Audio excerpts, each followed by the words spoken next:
In August 1976, the Korean Demilitarized Zone, one of the tensest borders in the world, became the stage for a bizarre and deadly confrontation that nearly ignited another war. The cause? A single poplar tree. The DMZ was created after the 1953 armistice to separate North and South Korea. Within the Joint Security Area, JSA, at Panmunjom, soldiers from both sides worked in close proximity, separated only by painted lines on the ground. It was a place where even the smallest misunderstanding could spark a crisis.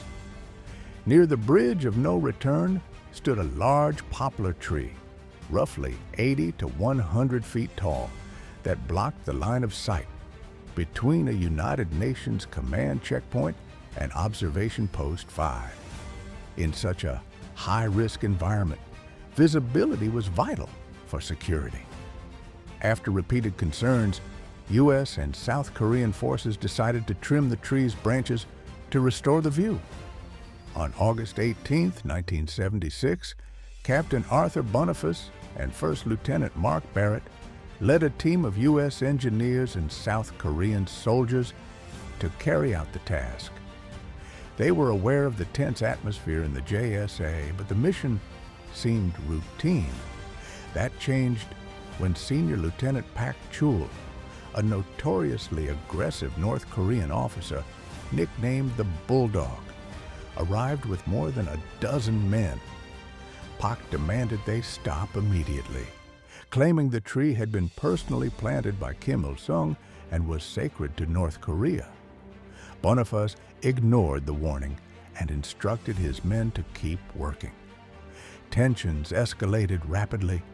Without warning, Pak shouted an order, and the North Korean troops attacked. They used pipes, clubs, and even the axes meant for trimming the tree. Boniface was beaten to death almost instantly. Barrett tried to escape by jumping into a nearby depression, but was chased down and killed.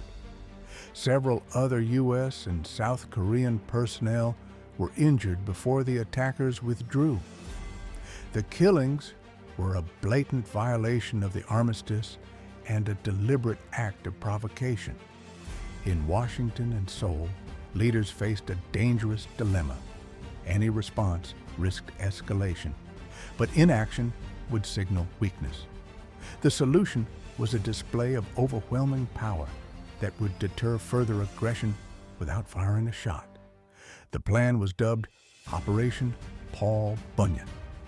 Scheduled for August 21st, just 3 days after the attack, it was a calculated show of force. At first light, a convoy entered the JSA with 2 teams of engineers carrying chainsaws. Their mission was simple: cut the tree down entirely. But behind them was a formidable wall of protection. More than 60 armed U.S. and South Korean Special Forces troops, each with rifles, grenades, and sidearms. Heavy trucks blocked approaches, while additional infantry stood on alert nearby. Overhead, OH-58 observation helicopters and AH-1 Cobra gunships circled at low altitude, their weapons visible. F-4 Phantom jets screamed past, and in the distance, 2 B-52 bombers escorted by F-5 and F-111 fighters loomed as a chilling reminder of American air power. Offshore, a U.S. Navy aircraft carrier strike group took position. Even artillery units along the DMZ were loaded and ready. The message was unmistakable. Any interference would trigger overwhelming retaliation. The engineers worked quickly, felling the towering poplar in just 42 minutes, leaving only a waist-high stump. North Korean soldiers watched from a distance, silent and motionless. They made no attempt to stop the operation. Within days, North Korea issued a statement of regret for the deaths, a rare concession during the Cold War. The JSA was later restructured to physically separate opposing forces, reducing the chances of another deadly incident. Operation Paul Bunyan has since become a case study in strategic deterrence.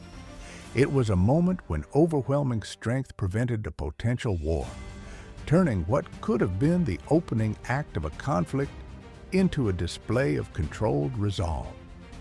What began as a dispute over a tree became one of the most dramatic non-combat military operations in history. Proof that sometimes the best way to win a fight is to make sure it never starts.